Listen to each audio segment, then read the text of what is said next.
ଶିଷ୍ୟ ମାଳତୀ ଦେବୀ ସେ ବିଦେଶରେ ଗୋଟେ ଦୋକାନ ରହିଛି।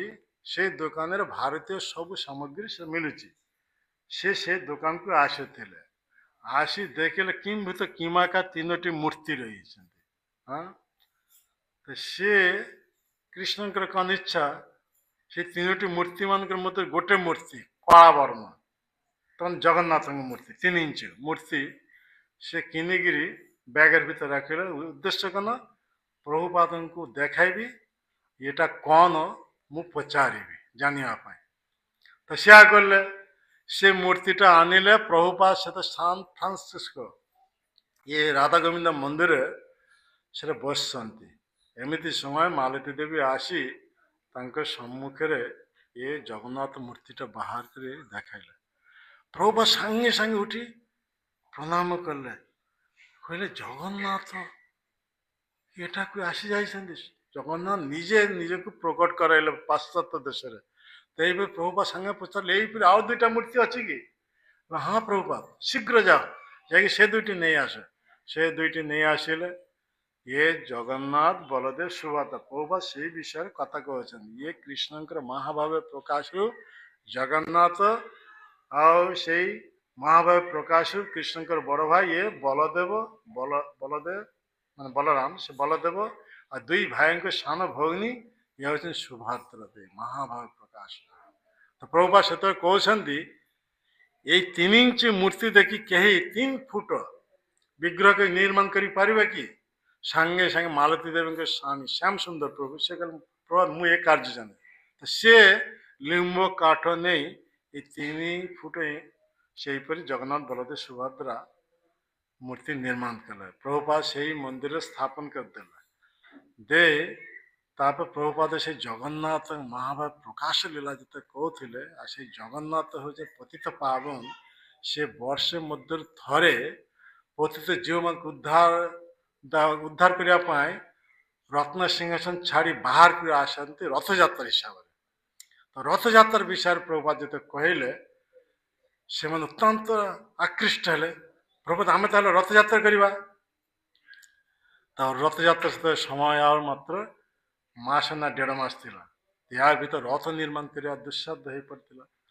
ତେଣୁ ସେଇ ବର୍ଷ 1965ରେ ପ୍ରଭୁପାଦ ପାଶ୍ଚାତ୍ୟ ଦେଶକୁ ଯାଇଥିଲା। 1966ରେ ସେ ଇସ୍କନ ପ୍ରତିଷ୍ଠା କଲେ। 1967ରେ ଗୋଟେ ଟ୍ରକରେ ପ୍ରଥମେ ରଥଯାତ୍ରା ଉତ୍ସବ ହେଇଥିଲା। ସେଥିରେ ବହୁତ ସବୁ ନରନାରୀ ମାନେ ଯୋଗଦାନ କଲେ। ପ୍ରଭୁପାଦ ଏ ଦୃଶ୍ୟ ଦେଖି ବହୁତ ଆନନ୍ଦିତ ହେଇଥିଲା।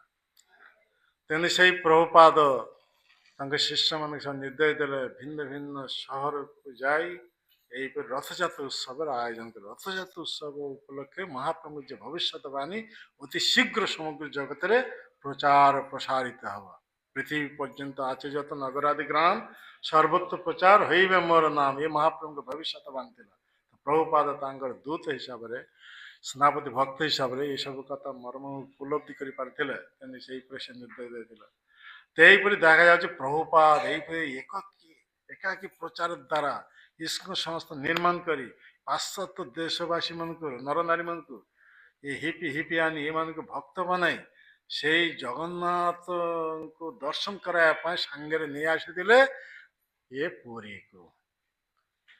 ସେହିପରି ପୁରୀକୁ ଯେତେବେଳେ ନେଇ ଆସିଲେ ପ୍ରଭୁପାଦ ତାଙ୍କ ଶିଷ୍ୟମାନଙ୍କ ସହ ଯେତେବେଳେ ଜଗନ୍ନାଥ ମନ୍ଦିର ଭିତରକୁ ପଶିବା ପାଇଁ ଚାହୁଁଥିଲେ, ଏମିତି ସବୁ ପଣ୍ଡାମାନେ ନିଷେଧ କଲେ, ଭିତରକୁ ପଶି ପାରିବ ନାହିଁ।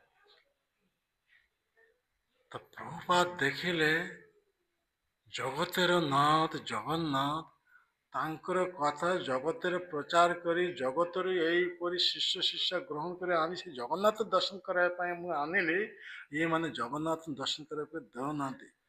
ତେଣୁ ପ୍ରଭୁପାଦଙ୍କ ମନରେ ଇଏ ଗୋଟେ ଅଭିମାନ ଆସିଗଲା ଯେ ମୁଁ ଆଉ କେବେ ହେଲେ ଓଡ଼ିଶାକୁ ଆସିବି ନାହିଁ।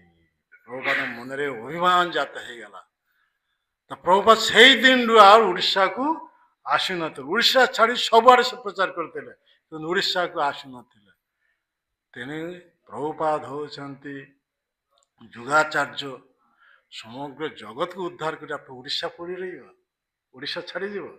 ତେଣୁ ପ୍ରଭୁପାଦ কিছুদিন ପରେ ସ୍ୱାଭାବିକ ଅବସ୍ଥା ଫେରି ଆସେ, କିନ୍ତୁ ଅଭିମାନ ହେଇଯାଇଛି ଏଇ ମାନ ଯଦି କେହି ଭଞ୍ଜନ କରିବେ ତେବେ ମୁଁ ଓଡ଼ିଶାକୁ ଆସିବି। ସେଇ ପ୍ରଭୁପାଦଙ୍କ ମାନ ଭଞ୍ଜନ ଦାୟିତ୍ୱ ଦେଇଥିଲେ ଆମର ଗୁରୁଦେବ ଶିଲ ଗୌର ଗୋବିନ୍ଦ।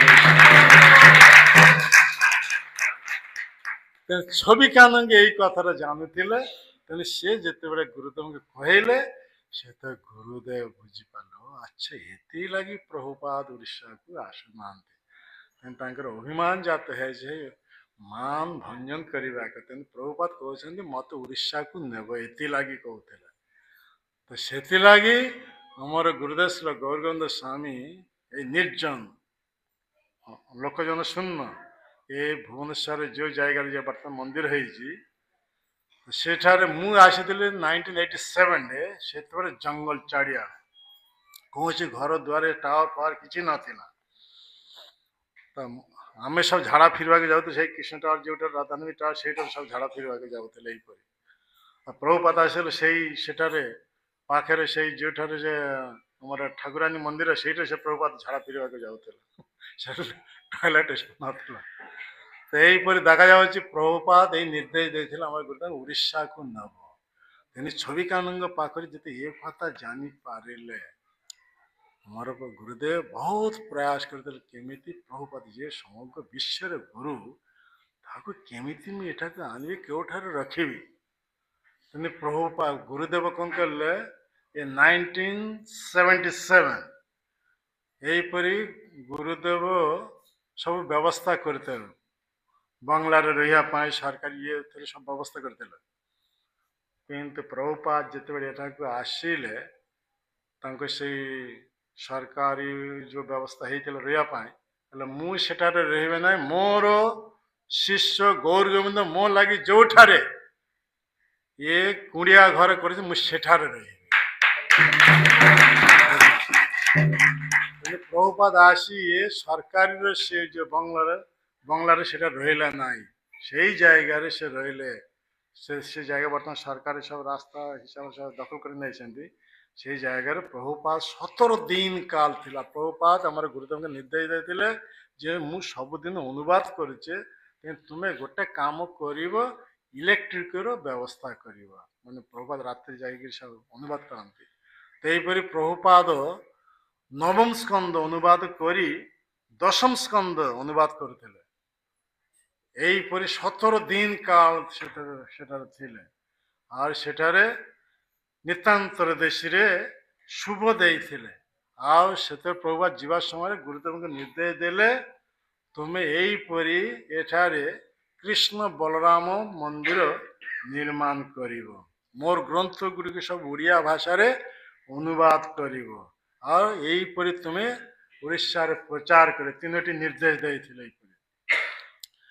ଏହିପରି ଦେଖାଯାଏ ଗୁରୁଦେବ ସେତେବେଳେ ଏଇ ଅବସ୍ଥାରେ କ'ଣ କଲେ ନା, ପ୍ରଭୁପାଦ ନିର୍ଦ୍ଦେଶ ଅନୁସାରେ ଇଲେକ୍ଟ୍ରିକର ବ୍ୟବସ୍ଥା କରିଦେଲେ। ପ୍ରଭୁପାଦ ସେଇ କୁଠିରେ, ପ୍ରଭୁପାଦ ଭଜନ କୁଠି ଥିଲା, ସେଇଟାରେ ସେ 17 ଦିନ କାଳରେ ଏଇପରି ଅନୁବାଦ କରିଦେଲେ। আর এইপରି ଯିବା ସମୟରେ ଶୁଭୋଦୟ ନିତାନ୍ତର ଦିନ ଶୁଭୋଦୟ ଗୁରୁଦେବଙ୍କ ନିର୍ଦ୍ଦେଶ ଦେଲେ, ଇଏ କୃଷ୍ଣ ବଳରାମ ଗୌରନୀତାଙ୍କର ବିଗ୍ରହ, ପିତଳ ବିଗ୍ରହ ହେବ, ଓଡ଼ିଶାରେ କାରିଗରୀ ଦ୍ୱାରା ନିର୍ମାଣ କରିବ। আর ଜଗନ୍ନାଥଙ୍କ ବିଗ୍ରହ ତୁମକୁ ନିର୍ମାଣ କରିବାକୁ ହେବ ନାହିଁ, ଜଗନ୍ନାଥ ସ୍ୱୟଂ ଏଠାକୁ ଆସିବ। କାହିଁକି ନା ପ୍ରଭୁପାଦ ଅପମାନିତ ହେଇଛନ୍ତି। ପ୍ରଭୁପାଦ ଶିଷ୍ୟମାନଙ୍କୁ ଜଗନ୍ନାଥ ମନ୍ଦିର ଭିତରେ ପଶିବାକୁ ଦେଲା ନାହିଁ। ତେଣୁ ପ୍ରଭୁପାଦ ଭଗବାନଙ୍କ ଶୁଦ୍ଧ ଭକ୍ତ, ଜଗନ୍ନାଥଙ୍କ ଶୁଦ୍ଧ ଭକ୍ତ। ସେଇ ଜଗନ୍ନାଥଙ୍କୁ ସେ ହୃଦୟ ଧାରଣ କରିନେଲେ, ନେଇ ସେଟା ପ୍ରକଟ କରାଇଛନ୍ତି କେଉଁଠାରେ, ଯେଉଁଠାରେ ଆମର କୃଷ୍ଣ ବଳରାମ ମନ୍ଦିର ଭୁବନେଶ୍ୱରରେ ଅଛନ୍ତି। ତେଣୁ ସେ ଗୁରୁଦେବଙ୍କ ନିର୍ଦ୍ଦେଶ ଦେଲେ, ଜଗନ୍ନାଥ ବିଗ୍ରହ ତୁମକୁ ନିର୍ମାଣ କରିବାକୁ ହେବ ନାହିଁ। ତେଣୁ ସେଇ ଜଗନ୍ନାଥ ବର୍ତ୍ତମାନ ସ୍ୱଇଚ୍ଛାରେ ଏଠାରେ ଆସି ଉପସ୍ଥିତ ହେଇଯିବ। ତ ପ୍ରଭୁପାଦ କିପରି ଦୁର୍ଦ୍ଦିଷ୍ଟ ଥିଲା, ମାନେ ଜଗନ୍ନାଥ ମନ୍ଦିର ଭିତରେ ପଶିବା କଥା, ସେଇ ଜଗନ୍ନାଥକୁ ନିଜେ ହୃଦୟରେ ଧାରଣ କରି ନେଲେ। ଆଉ କହୁଛନ୍ତି ଇଏ ବିଗ୍ରହ ତୁମକୁ ନିର୍ମାଣ କରିବାକୁ ହେବନି, ଜଗନ୍ନାଥ ସ୍ୱୟଂ ଏଠାରେ ଆସି ଉପସ୍ଥିତ ହେଇଯିବ। ଏହିପରି ଦେଖାଯାଉଛି କ'ଣ, ଗୌରନୀତାୟ କୃଷ୍ଣ ବଳରାମ।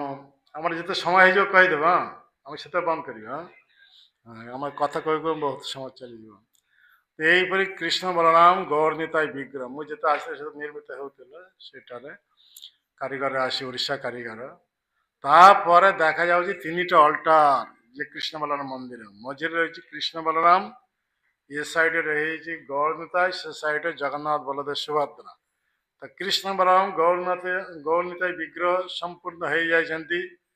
ଏ ପର୍ଯ୍ୟନ୍ତ ଜଗନ୍ନାଥଙ୍କ ବିଗ୍ରହ କୌଣସି ସନ୍ଧାନ ମିଳେ ନାହିଁ। ଆମର ଗୁରୁଦେବ ବହୁତ ଚିନ୍ତିତ ଥିଲେ। ତ ଯେତେ ଚିନ୍ତିତ ଥିଲେ ଏମିତି ସମୟରେ ଇଏ ଜଣେ ସାଇ ଭକ୍ତ ତାଙ୍କର ଘରେ ଏଇ ଯେ ଜଗନ୍ନାଥ ବଳଦେବ ସୁଭଦ୍ରା ଆମର ପୂଜିତ ହେଉଛନ୍ତି ଆମର ଭୁବନେଶ୍ୱର ମନ୍ଦିରରେ ସେ ପୂଜା କରୁଥିଲା। କିନ୍ତୁ ସେ ସାଇ ଭକ୍ତ ହେବା ଯୋଗୁଁ ସେ ସେବା ଦେଇପାରୁନଥିଲା। ତେଣୁ ସେ ଦିନେ ଆସି ଆମର ଗୁରୁଦେବଙ୍କୁ କହିଲେ ଏହିପରି ମୋ ପାଖରେ ବଡ଼ ବଡ଼ ତିନୋଟି ମୂର୍ତ୍ତି ଜଗନ୍ନାଥ ବଳଦେବ ସୁଭଦ୍ରା ଅଛନ୍ତି, ତ ମୁଁ ଠିକ୍ ସେବା ଦେଇପାରୁନି। ତେଣୁ ମୁଁ ଇଚ୍ଛା କରୁଛି ଏ ବିଗ୍ରହ ଆପଣ ନେଇ ଆସିଲେ ଏଇ ମନ୍ଦିରରେ ଶୋଭା ବର୍ଦ୍ଧିତ ହେବ। ଯେତେବେଳେ ଏଇ କଥା ଶୁଣିଲେ ଅତ୍ୟନ୍ତ ଆନନ୍ଦିତ ହେଇଗଲେ। ପ୍ରଭୁପାଦ କିପରି ଦୁର୍ଦୃଷ୍ଟି ଥିଲା। ପ୍ରଭୁପାଦ କହିଥିଲେ ଯେ ଜଗନ୍ନାଥଙ୍କୁ ତୁମକୁ ନିର୍ମାଣ କରିବାକୁ ହେବ ନାହିଁ, ଜଗନ୍ନାଥ ସ୍ୱ ଇଚ୍ଛାରେ ତୁମ ପାଖରେ ଆସି ଉପସ୍ଥିତ ହେଇଯିବେ। ଏହିପରି ଯେତେବେଳେ ଏ ସମାଚାର ଆସିଗଲା ସେତେ ଗୁରୁଦେବ ନିର୍ଦ୍ଦେଶ ଦେଲେ ଆମର ଯେ ବିଶ୍ୱମ୍ବର ପ୍ରଭୁ ଅଛନ୍ତି ଆମର ଭୁବନେଶ୍ୱରରେ ପୂଜାରୀ କାମ କରନ୍ତି, ରୋଷେଇ କାମ କରନ୍ତି, ଯୋଗ କରନ୍ତି, ସବୁ ସେ ଏକ୍ସପର୍ଟ। ସେ ଦିନେ ମୋ ପାଖକୁ ଆସିଲା, ଆସି କହିଲେ ପ୍ରଭୁ ଚାଲ ଆମେ ଗୋଟେ ଜାଗାକୁ ଯିବା ଜଗନ୍ନାଥଙ୍କ ଦର୍ଶନ କରିବା। ତ ସେ ତାଙ୍କର ଟୁ ହେଇଲା ସେଥିରେ ବସେଇକିରି ନେଲେ ଆମେ ସେଟାକୁ ଯାଇଥିଲୁ। ଦେଖିଲେ ଏଇ ବଡ଼ ବିଗ୍ରହ ସେଠାରେ ଅତି କଞ୍ଜେଷ୍ଟେଡ୍ ଅବସ୍ଥାରେ ରହିଥିଲା। ଆମେ ଆସି ସେତେବେଳେ ଦେଖି ଆସି ଗୁରୁଦେବଙ୍କୁ ଖବର ଦେଲେ ଯେ ଏ ବିଗ୍ରହ ଏ ମନ୍ଦିର ପାଇଁ ଉପଯୁକ୍ତ। ବହୁତ ଅତ୍ୟନ୍ତ ଖୁସି ହେଇଯାଇଥିଲେ ଗୁରୁଦେବ। ସେହିପରି 1991ରେ ଏ କୃଷ୍ଣ ବଳରାମ ମନ୍ଦିର ପ୍ରତିଷ୍ଠିତ ହେଲା। ଗୌର ନିତାଇ କୃଷ୍ଣ ବଳରାମ ଜଗନ୍ନାଥ ବଳଦେବ ସୁଭଦ୍ରା। ଆଉ ଗୁରୁଦେବଙ୍କୁ କହିଥିଲେ ପ୍ରଭୁପାଦ ସେଟା ମାନେ ପୁରା ସିକ୍ଲୁଡେଡ୍ ପ୍ଲେସ୍, ମାନେ କୌଣସି ଲୋକ ଜନ ନଥିଲେ, ପୁରା ଜଙ୍ଗଲ ଚାରିଆଡ଼େ ଏହିପରି ନିର୍ଜନ ଜାଗା। ତ ପ୍ରଭୁପାଦ ସେତେବେଳେ କହିଥିଲେ ଆମର ଗୁରୁଦେବଙ୍କୁ ଯେଠାରେ ମନ୍ଦିର ପ୍ରତିଷ୍ଠା ହେଲା ହଜାର ହଜାର ବାଣୀ କରିଥିଲା। ତ ସେ ତାର ପ୍ରମାଣ ହେଲା କେମିତି ଯେତେବେଳେ 1991ରେ ଏ ବିଗ୍ରହ ପ୍ରତିଷ୍ଠା ହେଲା ସମସ୍ତେ, ତ ସେଇ ବର୍ଷ ଯେଉଁ ଜନ୍ମାଷ୍ଟମୀ ପଡ଼ିଥିଲା, ଜନ୍ମାଷ୍ଟମୀ ଦିନରେ ଆମର ରାତ୍ରିରେ 4:30ରେ ମଙ୍ଗଳ ଆଳତି ହେଉଛି। ମଙ୍ଗଳ ଆଳତି ପୂର୍ବରୁ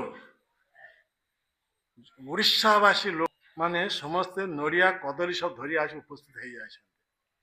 ଦେଖନ୍ତୁ ଓଡ଼ିଶାର ଫେମସ୍ ହେଉଛି ନଡ଼ିଆ ବଳିବ, ନଡ଼ିଆ କଦଳୀ, ଏ ସମସ୍ତ ଧରି ଆସିଛନ୍ତି।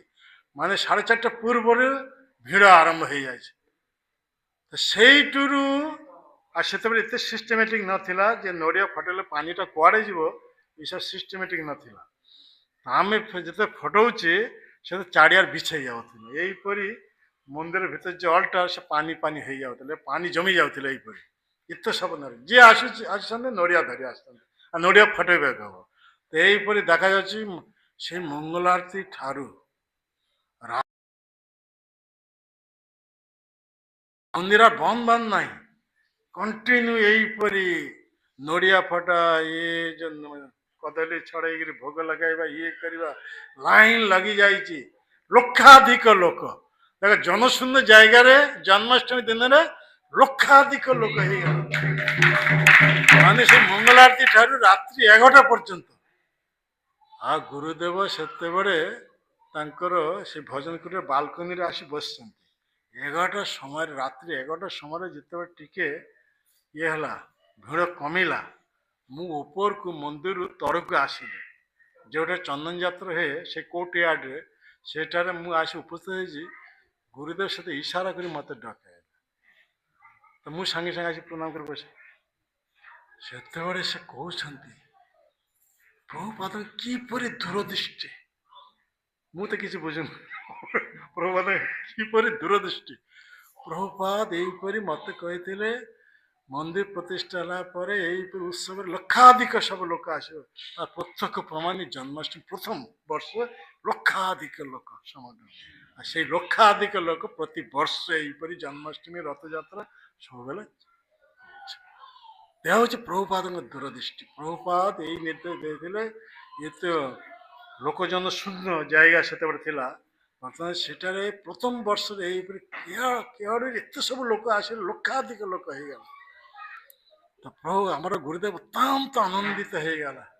କାହିଁକି ଏଇ ଆନନ୍ଦିତ ହେବା ପୂର୍ବରୁ, ମନ୍ଦିର ପ୍ରତିଷ୍ଠା ପୂର୍ବରୁ ଆମର ଗୁରୁଦେବ ବହୁତ ଦୁଃଖିତ ଅବସ୍ଥାରେ ଥାନ୍ତି। ମାନେ ତାଙ୍କର ହାତ ଗୋଡ଼ରେ ସବୁ ଇଏ ହେଇଯାଇଥିଲେ, ଏତେ ସିରିୟସ୍ କେସ୍ ହେଇଯାଇଥିଲା। ଗୁରୁଦେବ ସବୁବେଳେ ଚିନ୍ତା କରୁଥିଲେ। ପ୍ରଭୁପାଦ ମତେ ନିର୍ଦ୍ଦେଶ ଦେଇଥିଲେ ଇଏ କୃଷ୍ଣ ବଲ୍ଲଭ ମନ୍ଦିର ନିର୍ମାଣ କରିବା ପାଇଁ, କିନ୍ତୁ ମୋର ଯେ ଅବସ୍ଥା ହେଲାନି, ମୁଁ ଆଉ ଅଧିକ ଦିନ ରହିପାରିବି ନାହିଁ। ତେଣୁ ପ୍ରଭୁପାଦଙ୍କର ସେ ନିର୍ଦ୍ଦେଶ ମୁଁ ପୂର୍ଣ୍ଣ କରିପାରିଲି ନାହିଁ, ଏଇ କଥା ଚିନ୍ତା କରି ସବୁବେଳେ କାନ୍ଦୁଥାଏ। ଦିନେ କ'ଣ ହେଇଛି, ତାଙ୍କ ସେ ଭଜନ କୁଟୀରେ ସେ ବସିଛନ୍ତି, ଶିଷ୍ୟମାନଙ୍କ ସେ ଡକେଇଛନ୍ତି। ଆଉ ମୁଁ ସେ ତ ନବାଗତ, ମୁଁ ଆସି ବସିଛି। ଦେଖିନ ଶିଷ୍ୟମାନଙ୍କ ସାମ୍ନାରେ, ଆମେ ସେ ବସିଛୁ ସାମ୍ନାରେ, ମାନଙ୍କ ସାମ୍ନାରେ ଏହିପରି ଗୁରୁଦେବ ନୀରବରେ ଅଶ୍ରୁପାତ କରୁଛନ୍ତି। ଆମର ସେତେବେଳେ ସେ ବୁଦ୍ଧି ନଥିଲା ଯେ ଆମେ ଚିନ୍ତା କଲେ ହାତ ଗୋଡ଼ରେ ଏଇପରି ସିରିୟସ୍ କେସ୍ ହେଇଯାଇଛି, ଘା ଅତ୍ୟନ୍ତ ବଢ଼ିଯାଇଛି, ସେଥିଲାଗି ଏଇପରି ଯନ୍ତ୍ରଣାରେ ଏଇପରି କାନ୍ଦୁଥିବେ। କିନ୍ତୁ ଏ କଥା ନୁହେଁ, ତାଙ୍କର କଥା ହଉଛି କ'ଣ ନା, ଇଏ ତ ଆମେ ସେତେବେଳେ ନବାଗତ ଭକ୍ତି ଏସବୁ ଉଚ୍ଚସ୍ଥିତି କଥା ଆମେ ଜାଣିପାରନ୍ତୁ। ପରେ ବୁଝିପାରିଲି ଏଇପରି ପ୍ରଭୁପାଦ ଯେ ନିର୍ଦ୍ଦେଶ ଦେଇଥିଲେ କୃଷ୍ଣ ବଲ୍ଲଭ ମନ୍ଦିର ନିର୍ମାଣ କରିବା ପାଇଁ, ସେ କାର୍ଯ୍ୟ ମୋ ଦ୍ୱାରା ସମ୍ଭବ ହେଲା ନାହିଁ। ତେଣୁକରି ପ୍ରଭୁପାଦ ନିର୍ଦ୍ଦେଶ ମୁଁ ପାଳନ କରିପାରିଲିନି। ଏଥିଲାଗି ଏଇ କଥା ଚିନ୍ତା କରି ସେ ଇଏ ନୀରବରେ ଅଶ୍ରୁପାତ କରୁଥିଲା। ତ ଯାହା କୃଷ୍ଣଙ୍କର ଅପାର କୃପା, କୃଷ୍ଣଙ୍କର କଥା, କୃଷ୍ଣଙ୍କର ଲୀଳା ବୁଝିବା ବହୁତ ଦୁଷ୍କର। ଏଇପରି ଭୟଙ୍କର ସ୍ଥିତିରେ ପକେଇ ଦେଇ ତାପରେ ଗୁରୁଦେବଙ୍କୁ ସୁସ୍ଥ କରାଇ ଦେଲେ। ଆଉ ଗୁରୁଦେବ ସେଇ ସମୟରେ ଏ ବୀର୍ଯ୍ୟବତୀ କଥାରେ ସମ୍ପୂର୍ଣ୍ଣ ରୂପେ ନିଜ ଜୀବନକୁ ଉତ୍ସର୍ଗ କରିଦେଲେ। ଯେତେ କଥା କହିବେ ଏଇପରି ସିଂହ ଭଳି ଗର୍ଜନ କରି କଥା କହିବେ। ତ ଆଗରୁ ଏଇପରି ଗୁରୁଦେବ କେହି ଜାଣିନଥିଲେ, ବୁଝିପାରିନଥିଲେ। ସେ 1991ରେ ଗୁରୁଦେବ ଯେତେବେଳେ ଆସିଥିଲେ ଇଏ ଆମର ମାୟାପୁରରେ ଜିବିସି ମିଟିଂ ଆଟେଣ୍ଡ କରିବା ପାଇଁ, ସେଇ ସମୟରେ ଗୁରୁଦେବଙ୍କୁ ଗୋଟେ କ୍ଲାସ୍ ପଡ଼ିଥିଲା ମାୟାପୁରରେ। ତ ମାୟାପୁର ମନ୍ଦିରରେ ଯେତେବେଳେ କ୍ଲାସ୍ ଦେଉଥିଲେ, ସେଇ ସମୟରେ ଗୁରୁଦେବଙ୍କର ଏଇ କଥା ଶୁଣି ଜଣେ ବିଦେଶୀ ଭକ୍ତ ନୃହରି ପ୍ରଭୁ ସେ ଆକୃଷ୍ଟ ହୋଇ ତାଙ୍କ ପାଖକୁ ଆସି ଉପସ୍ଥିତ, ସମ୍ପୂର୍ଣ୍ଣ ଶରଣାଗତ ହେଇଗଲେ। ଆଉ ସମ୍ପୂର୍ଣ୍ଣ ଶରଣାଗତ ହୋଇ ସେ ତ ଗୁରୁଦେବଙ୍କୁ କହିଲେ ଯେ ମୁଁ ସମ୍ପୂର୍ଣ୍ଣ ରୂପେ ସହାୟତା କରି ଆପଣଙ୍କ ସେ ମନ୍ଦିର କମ୍ପ୍ଲିଟ୍ କରିବା ପାଇଁ, ଇଏ କରିବା ପାଇଁ। ତେଇପରି ନୃହରି ପ୍ରଭୁ ପ୍ରଥମ ଶରଣାଗତ ହେଲେ। ଆଉ ନୃହରି ପ୍ରଭୁ ଯାଇ ଏଇପରି ବିଦେଶରୁ ଏଇପରି କଲେକ୍ସନ କରି ଇଏ କରି ସେ ଲକ୍ଷ ଲକ୍ଷ ଟଙ୍କା ନେଇ ଆସୁଥିଲେ। ତାପରେ ତାଙ୍କର ପ୍ରଚାର ଦ୍ୱାରା ବହୁତ ସବୁ ବିଦେଶୀ ଭକ୍ତମାନେ ସେ ସଂଗ୍ରହ କରି ନେଇ ଆସୁଥିଲେ। ଆଉ ସେ ଯେତେ ଆସୁଥିଲେ ଗୁରୁଦେବଙ୍କ ମୁଖରୁ ସେ ଇଏ ଭାଗବତ କଥା ଶ୍ରବଣ କରି ସେମାନେ ଆଉ ଫେରୁ ନଥିଲେ। ଏହିପରି ଗୁରୁ ତାପରେ ଦୀର୍ଘ ସମୟ ଧରି ବିଦେଶୀ ଭକ୍ତମାନଙ୍କ ପାଇଁ ଅଂଗ୍ରେଜୀରେ ସେ ଏ ଲେକ୍ଚର ଦେଉଥିଲା। ତ ଆସିବେ ସେଇ ଗୁରୁ ପୂଜା ସମୟ, ପ୍ରଭୁପାଦ ଗୁରୁ ପୂଜା ସମୟରେ 8ଟା ସମୟରେ, ଏଇ 8ଟା ନା ଦର୍ଶନାର୍ଥୀରେ 7:30ରେ ଆସିବେ। 7:30ରେ ଆସି ପ୍ରଭୁପାଦ ଗୁରୁ ପୂଜା ସରିଯିବ 8ଟା। 8ଟାରୁ କ୍ଲାସ ଆରମ୍ଭ ହବ 12ଟା, କୌଣସି ସମୟ 12ଟା ଆରତି ହଉଛି 1 ପର୍ଯ୍ୟନ୍ତ ଚାଲିଥିବେ। ଏଇପରି ମାନେ କେତେ ଘଣ୍ଟା ହଉଛି, 5 ଘଣ୍ଟା ହେଇଯାଉଛି। ଏଇପରି କନଷ୍ଟାଣ୍ଟଲି ଗୋଟେ ଜାଗାରେ ବସି, ମାନେ 3 ଘଣ୍ଟା ତ ମିନିମମ୍, 3 ଘଣ୍ଟା 4 ଘଣ୍ଟା ଏମିତି 5 ସେ ମନ୍ଦିର ବନ୍ଦ ହେବା ପର୍ଯ୍ୟନ୍ତ 12ଟା 45 ମନ୍ଦିର ବନ୍ଦ ହେଉଛି, ସେ 12ଟା 45 ପର୍ଯ୍ୟନ୍ତ ଚାଲିଥିବେ ଏହିପରି। ମାନେ ବିଦେଶୀ ଭକ୍ତମାନଙ୍କୁ ଲାଗି ସେ ନିଜର ଜୀବନ ଉତ୍ସର୍ଗ କରିଥିଲେ।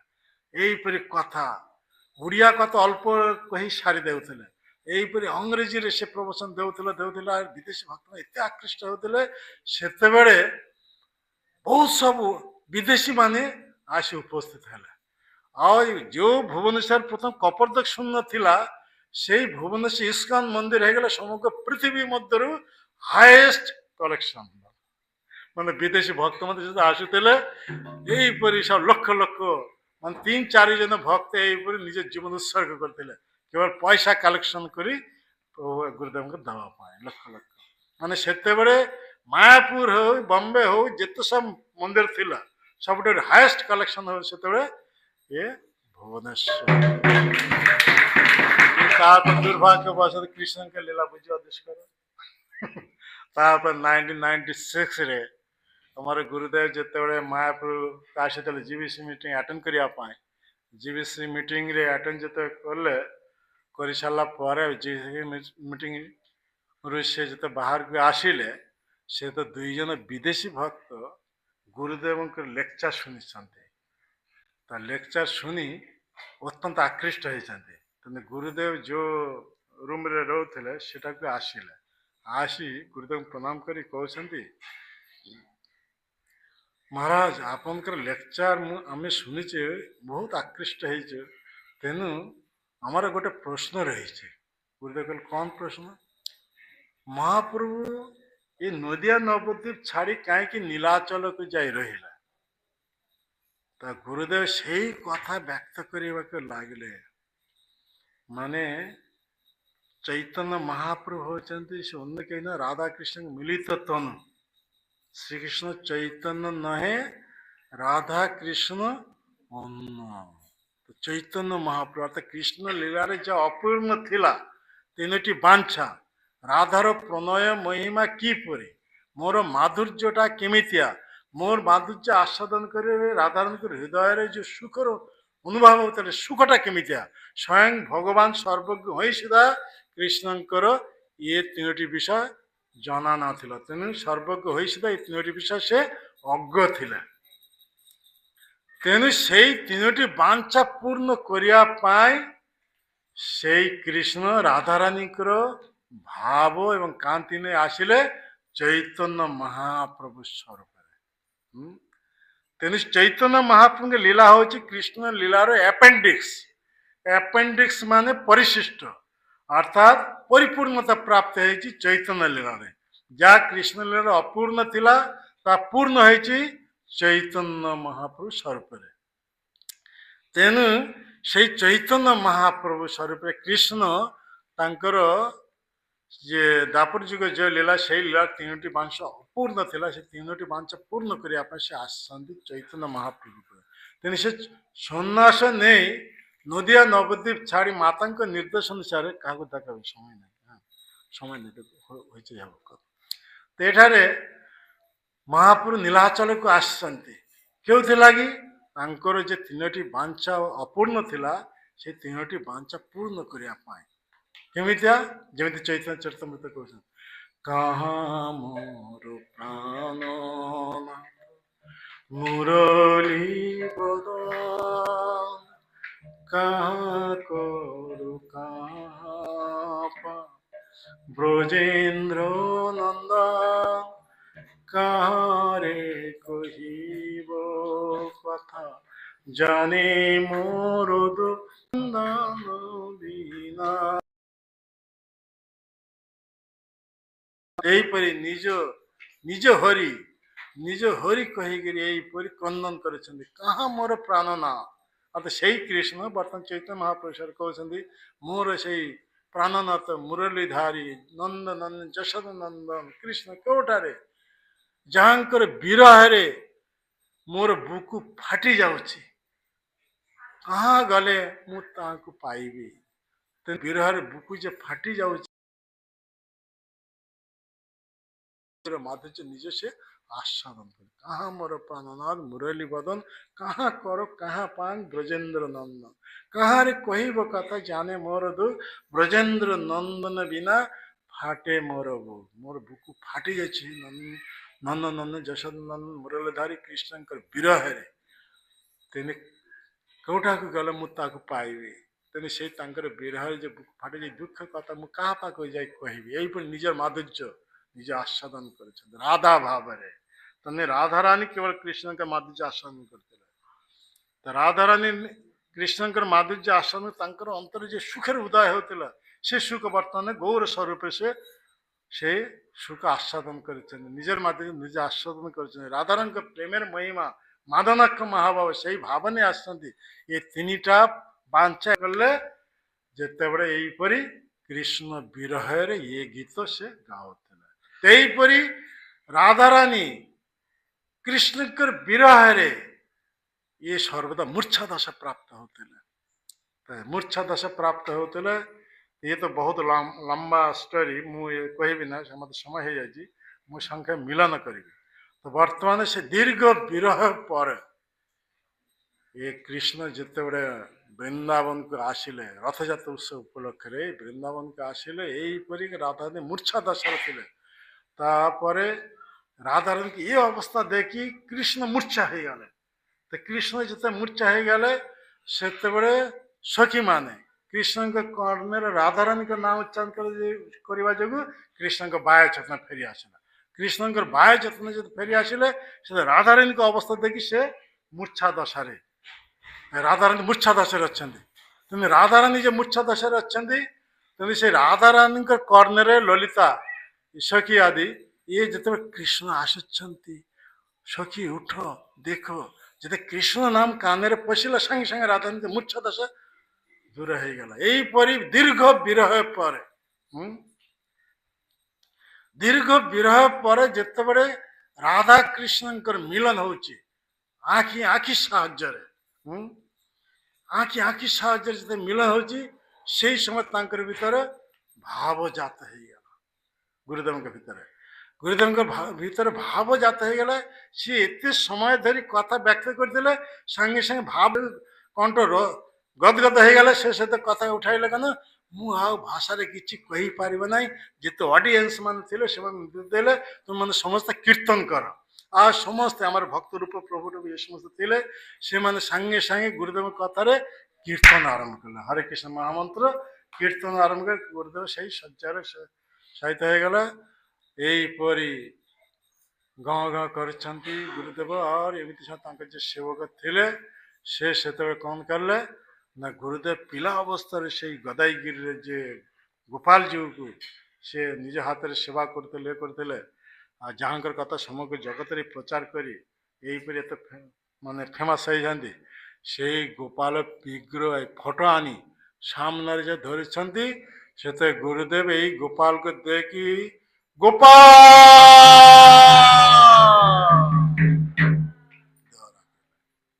अद्भुत लीला जीवीसी मानी एक कथा शुणी समस्त चकित हो गला तेना सीमा रिजल्यूशन यही देदेले यहीपरि एक महान परमहंस भक्त होचंदी हमर शिल गौर गोविंद स्वामी गुरुदेव जहाँकर आज ये 31तम तिरुभाव तिथि मैं भुवनेश्वर विशेष करी भुवनेश्वर गदाईगिरी एठाके यहीपरि पालित होची एठारे से गुरुदेव बहुत सब कथा रही आम तो आम समय हो जाए कि हाँ आम समय हो जाए कथा बढ़ेबा ना पॉइंट बहुत आसीज मुझे इतर पशे ना कहीं आज उपवास दिन बर्तमान एठाक आम समाप्त कर भोग लगे आरती हम हाँ आ कौन दीपदान कर कि हाँ दीपदान हाँ तो बर्तमान कौन हम कीर्तन करवा ना कथा कहवा ना ताले अधिक कहले समस्त कथा पॉइंट बाय पॉइंट अधिक पॉइंट आसी यहीपरि भाव आम बर्तमान यहाँ शेष करने को चाहूचे ଯେ ଏହିପରି ପ୍ରଭୁପାଦଙ୍କର যে ইচ্ছা ଥିଲା ସେ ଇଚ୍ଛା ଆମର ଗୁରୁଦେବଙ୍କ ଦ୍ୱାରା ପୂର୍ଣ୍ଣ ହେଲା। କୃଷ୍ଣ ବଳରାମ ମନ୍ଦିର ପ୍ରତିଷ୍ଠିତ ହେଇଗଲା। ପ୍ରଭୁପାଦ ସେ ଅପମାନିତ ହେଇଥିଲେ ଶିଷ୍ୟମାନଙ୍କ ସହ ପଣ୍ଡାମାନଙ୍କ ଦ୍ୱାରା। ତେଣୁ ପ୍ରଭୁପାଦ ସ୍ୱ ଇଚ୍ଛାରେ ଜଗନ୍ନାଥକୁ ଆଣି ଏ ମନ୍ଦିର ସେ ପ୍ରକଟ କରେଇଦେଲେ ଆମର କୃଷ୍ଣ ବଳରାମ ମନ୍ଦିରରେ। କାହିଁକି ପ୍ରଭୁପାଦ କହିଥିଲେ ଜଗନ୍ନାଥକୁ ନିର୍ମାଣ କରିବା କେବଳ ଜଗନ୍ନାଥ ସ୍ୱୟଂ ଆଜି ତାର ମାନେ କ'ଣ ପ୍ରଭୁପାଦ ସ୍ୱୟଂ ସେ ଜଗନ୍ନାଥକୁ ଆଣି କୃଷ୍ଣ ବଳରାମ ମନ୍ଦିରରେ ସେ ସ୍ଥାପନ କରିଦେଲେ। ତେଣୁ ଆଜି ସେଇ ବିଦେଶୀ ଭକ୍ତମାନେ ଯେତେ ସବୁ ଆସନ୍ତି ସେ ଜଗନ୍ନାଥ ପୁରୀକୁ ଯାଇ ଜଗନ୍ନାଥ ଦର୍ଶନ କରିବା ସୁଯୋଗ ମିଳେ ନାହିଁ ରଥଯାତ୍ରା ବ୍ୟତୀତ। କିନ୍ତୁ ବର୍ତ୍ତମାନ ଭୁବନେଶ୍ୱରରେ ସେଇ ବ୍ୟବସ୍ଥା କରାଯାଇଛି। ଯେତେ ସବୁ ବିଦେଶୀ ଶିଷ୍ୟ ଶିଷ୍ୟାମାନେ ସବୁ ଆସନ୍ତି ପ୍ରଭୁପାଦଙ୍କର ସବୁ ଆରାମସେ ଏହିପରି ଜଗନ୍ନାଥଙ୍କ ଦର୍ଶନ କରିଛନ୍ତି, କୃଷ୍ଣ ବଳରାମଙ୍କ ଦର୍ଶନ କରିଛନ୍ତି, ଗୌରୀତାଙ୍କୁ ଦର୍ଶନ କରିଛନ୍ତି। ସେମାନଙ୍କ ସାମ୍ନାରେ ଏହିପରି କୀର୍ତ୍ତନ କରୁଛନ୍ତି, ଭଗବାନଙ୍କ ନାମ କରୁଛନ୍ତି, ଭଗବାନଙ୍କ କଥା ଶ୍ରବଣ କରୁଛନ୍ତି। ଏହିପରି ଆମର ଗୁରୁଦେବ 1996ରେ ଅନ୍ତର୍ଧାନ ଲୀଳା ଯେତେବେଳେ କଲେ ସେତେବେଳେ ଗୁରୁଦେବ ବହୁତ ସବୁ ଫଲୋୱାର ମାନେ ଥିଲେ, ମାନେ ଦୀକ୍ଷା ନେବା ପାଇଁ ସବୁ ପ୍ରସ୍ତୁତ ଥିଲେ। କିନ୍ତୁ କୃଷ୍ଣଙ୍କର ପରମ ଇଚ୍ଛା ଯାହା ତାହା ଏଠାରେ ସମ୍ପାଦିତ ହେଲା। ଅର୍ଥାତ୍ ଗୁରୁଦେବ ଏହିପରି ଏମାନଙ୍କ ଦୀକ୍ଷା ନ ଦେଇ ସେଇ ଅବସ୍ଥା ଯେଉଁମାନେ ସମସ୍ତେ ଥିଲେ ଦୀକ୍ଷା ନେବା ପାଇଁ ସେମାନଙ୍କୁ ଛାଡ଼ି ଏହି ବ୍ରଜ ବିଜୟ କରିଥିଲେ, ଅର୍ଥାତ୍ ଗୋଲକ ଧାମ ବିଜୟ କରିଥିଲେ। ତେଣୁ ସେଇ ଗୁରୁଦେବଙ୍କର ଏତେ ସବୁ ବିଦେଶୀ ଶିଷ୍ୟମାନେ ଥିଲେ, ଗୁରୁଦେବଙ୍କ ଯେତେ ସବୁ ଇନକମ୍ପ୍ଲିଟ୍ ପ୍ରୋଜେକ୍ଟ ସବୁ ଥିଲା ସେଗୁଡ଼ା ସବୁ ସେମାନେ କମ୍ପ୍ଲିଟ୍ କରିପାରିଥାନ୍ତେ। କିନ୍ତୁ ଓଡ଼ିଆ ଲୋକମାନଙ୍କର ସ୍ୱଭାବ ଗୋଟେ ଅସୁବିଧା ରହିଛି, ଏମାନେ ନିଜ ନିଜ ସବୁ ଆଧିପତ୍ୟ ବିସ୍ତାର କରିବା ପାଇଁ ଚାହାନ୍ତି। ତେଣୁ ସେମାନେ ଦେଖିଲେ ବିଦେଶୀ ଭକ୍ତମାନେ ଯଦି ଆସି ରହିବେ ଆମମାନଙ୍କ ଆଉ କୌଣସି ପଦ ରହିବ ନାହିଁ, ତ ଓଡ଼ିଆମାନଙ୍କ ଭିତରେ ଫାଇଟିଂ ଆରମ୍ଭ ହେବ। ଏ ଫାଇଟିଂ ଆରମ୍ଭ ହେବା ଯୋଗୁଁ ବିଦେଶୀ ଲୋକମାନଙ୍କ ସହ ବିତାଡ଼ିତ ହେଲେ। ଯେଉଁମାନେ ସବୁ ପ୍ଲାନ୍ ଥିଲା ଗୁରୁଦେବ ଯେତେ ସବୁ ମାନେ ଅପୂର୍ଣ୍ଣ ଥିଲା ପ୍ରୋଜେକ୍ଟ, ଏ ଅଟଲା ଫାର୍ମ ଆଦି ଯେତେ ସବୁ ଏ ପଞ୍ଚଦତ୍ତ ମନ୍ଦିର ନିର୍ମାଣ ହେବା ଏସବୁ ଆଉ କେହି ରହିଲେ ଜଣେ ଛାଡ଼ି ନାରାୟଣ ମାଝ ପାଖକୁ ଗଲେ ତ ସେମାନେ ସମସ୍ତେ ହେଉଛନ୍ତି ଗଣଗଡ୍ଡଲିକା। ଗୋଟେ ମେଣ୍ଢା ଯେତେବେଳେ ଆଗକୁ ଚାଲିବ ଅନ୍ୟ ମେଣ୍ଢା ମାନେ ସେଇ ତାର ଅନୁସରଣ କରିବ। ସାମ୍ନାରେ ମେଣ୍ଢା ଯଦି ଖାଦ୍ୟରେ ପଡ଼ିଯିବ ଏସବୁ ଦେଖିକି ଶୁଣି ସେ ଖାଦ୍ୟରେ ପଡ଼ିବ, ସେମାନେ ନିଜକୁ କଣ୍ଟ୍ରୋଲ କରିବନି।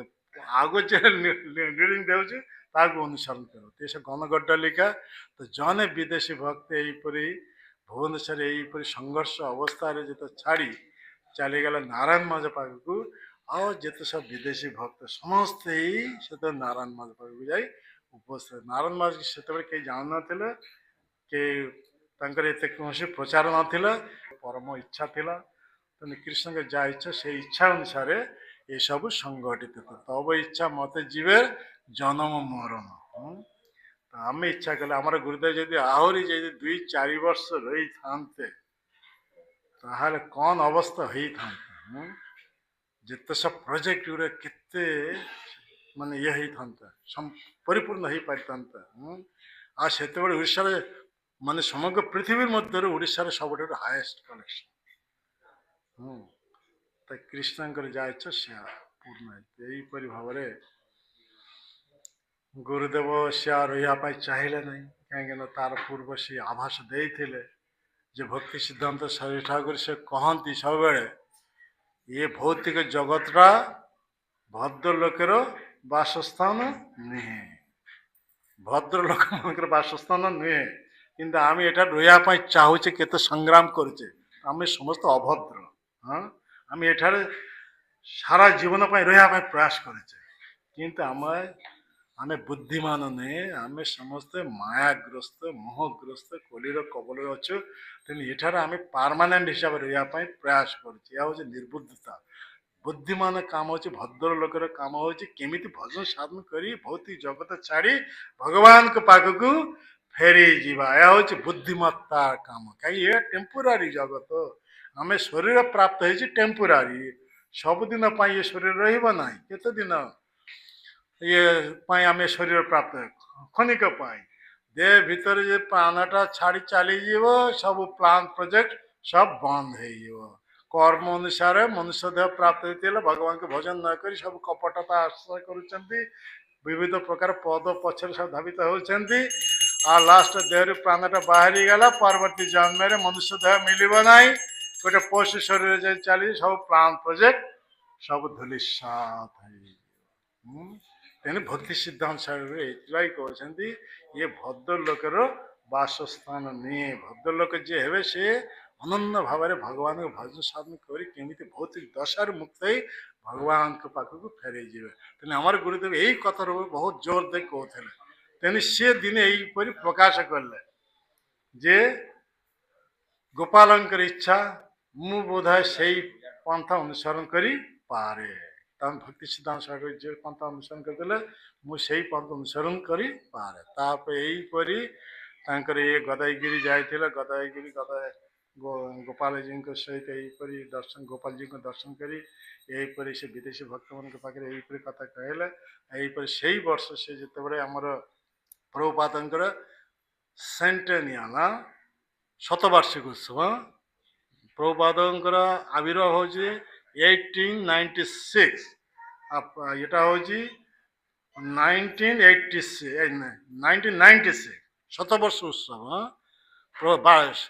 মানে শতবর্ষ উৎসব প্রভুপাদଙ୍କର সেই সময় ভুবনেশ্বর এক প্যান্ডাল প্রোগ্রাম হয়েছিল সেইটারে গুরুদেব মানে বহুত রয়াল ভাବରେ কথা কহিଥିଲେ ବହୁତ ଲୋକଙ୍କୁ ସବୁ আকৃষ্ট କରିଥିଲେ ବହୁତ ସମୟ ଧରି ଏ କଥା ଚାଲିଥିଲା यहीपरि बीर्जवती कथा भगवान का बीर्जवती कथा दिव्य ज्ञान सम्बन्धित कथा यहीपरि उत्साह सहकार से व्यक्त करते यहीपरि समस्त मनोरंजन करते समस्त आकृष्ट करते से वर्ष से मायापुर नितांत त्रयोदशी पर मायापुर के जाते मायापुर जीबीसी मीटिंग अटेंड करी यहीपरि से ब्रज विजय यात्रा करला से हूँ 1996 आज ये हूँ ये वर्ष 2026 तार माने केते हला 31 इयर्स तो ये वर्तमान आमर एठारे 31तम दीपदान करा जीव समाप्त हेले सब हला एबे हब तो आ कथा कहबा ना ना जय शिला गौरगोविंद स्वामी गुरुदेवंकर 31तम तिरुभाव तिथि महामहोत्सव की जय शिला भक्ति सिद्धांत शरीर शुभ केतम व्यास पूजा केतवा ता भी जाना है अच्छा हो जय शिला भक्ति सिद्धांत शरीर शुभ आविर्भाव तिथि महोत्सव की जय जगत गुरु शिला प्रभुपाद की जय समवेत भक्त वृंद की निताई गौर प्रेमानंदे हरे हरि बोल हरे कृष्ण मोर समय थिला मात्र 5 मिनिट तो भक्त मान इच्छा कले बोली ये आरती देरी है बोली भोग लगा देरी है बोली एत कथा कह गला तो क्षमा करियो यदि अतिरिक्त समय हो जाए हरे कृष्ण एक करतल उठ एटा एटा नहीं